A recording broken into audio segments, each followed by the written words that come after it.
அலங்காநல்லூர் ஜல்லிக்கட்டில் மதுரை ஆட்சியர் இருக்கை விவகாரம் குறித்து முன்னாள் அமைச்சர் ஜெயக்குமார் சற்று முன் செய்தியாளர்களை சந்தித்தார். அந்த காட்சியை பார்ப்போம்.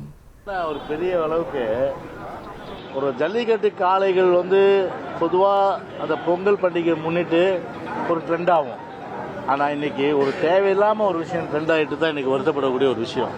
அதுவும் பார்த்தீங்கன்னா ஒரு ஐஏஎஸ், ஒரு இந்திய ஆட்சிப்பணி அதிகாரி, அந்த ஆட்சிப்பணி அதிகாரி ஒரு நிற்கிற நிலைமையும், ஒரு ஸ்டாலினுடைய அருமை மைந்தனாக இருக்கின்ற உதயநிதி, அவருடைய அருமை மைந்தனாக இருக்கின்ற இன்பநிதி, அந்த அருமை மைந்தன் ஸ்டாலினும் உதயநிதியும் இன்பநிதியும் ரெண்டு பேரும் அவங்களோட இருக்க ஃப்ரெண்ட்ஸும் உட்காரணுன்றதுக்காக இப்படி கலெக்டரை நிற்க வைக்கிறது நியாயமா?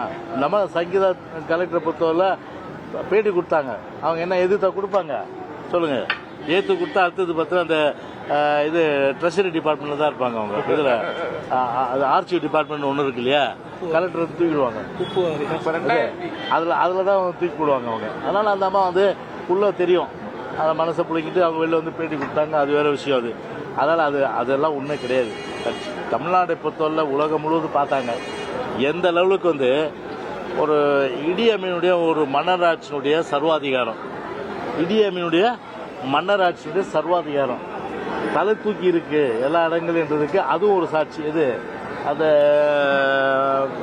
அலங்காநல்லூர் ஜல்லிக்கட்டும் ஒரு சாட்சி. அது ஏன்னா ஆட்சி பணிகள்ல ரெண்டாவது பார்த்தீங்கன்னா ஒரு அமைச்சர், இந்த அமைச்சர் என்னும்போது அதுக்குன்னு ஒரு கண்ணியம் இருக்கு, மரபு இருக்கு, மாண்புகள் இருக்கு.